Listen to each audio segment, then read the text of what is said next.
আব্বা যেহেতু দুনিয়াতে বাঁচা নাই, তাই এই গরু বাছুর আর এই ঘরটা আমি নিব। ঠিক আছে ভাই, তুই গেলে নে, কিন্তু আব্বার রাইখা যা মোটর সাইকেল রাস্তার পাশে যে জমিটা আছে ওটা আমি নিব। আব্বা সবই তো চাচারা দিন যাইতেছে, তুমি কি কিছু দিবে না? আর দাদা তো আমাকে বিক্রি খাইতো, আর দাদারে তো মাই দেখাশোনা করতো।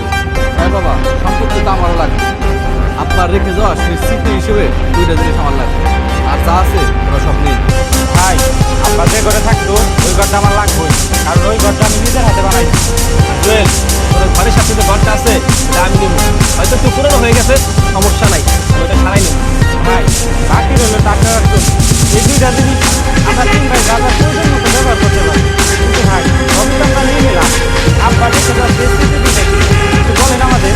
আমার শুধু শুধু দুই ভাইকে লাগবে, কারণ ওরা দুই ভাই আমার আব্বা রেখে যাওয়া। আজকেরা ঘর বাড়ি গরু বাছুর মোটরসাইকেল এগুলো যদি আমার কাছে টাকা পায় আমি এগুলো সুন্দর মতো দুইটা ভাইকে যদি আমি হারিয়েছি, বাজার কেন পৃথিবী ঘুরে লক্ষ লক্ষ টাকা দিয়ে আছে। আমার কাছে সবচেয়ে বড় সম্পত্তি আমাদের এই সম্পত্তি। আমি চাই ভাইটার সম্পত্তি নিয়ে নিতে। আপনি কি বলেন? তাই আমার দরকার নেই।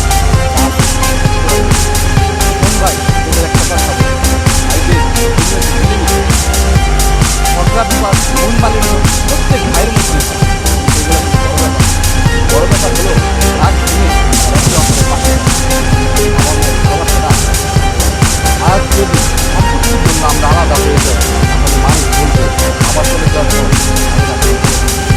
কিন্তু যদি আমরা তাহলে মানুষ বলবে বাবা নাই, বাবার ছাড়া তার ছেলেরা ছেড়ে দিচ্ছে। তাই আমার কাছে সবচেয়ে বড় সম্পদ আল্লাহ তাআলা যেন আমাদের তিন ভাইকে আমাদের ভুল হয়ে গেছে, আমরা এই সম্পত্তির লোভে আসল সম্পত্তি হারিয়ে ফেলছিলাম। ভাই, আজ থেকে কোনো সম্পত্তি ভাগাভাগি হইব না। আমরা যেমন আসলাম ঠিক তেমনিভাবে থাকবো ইনশাল্লাহ। ভাই, তুমি আমার বাদ ছেড়ে দাও ভাই। সম্পত্তি মানুষকে ধনী করতে পারে, কিন্তু ভাইয়ের ভালোবাসাই মানুষকে সত্যিকারের সম্পদশালী করে।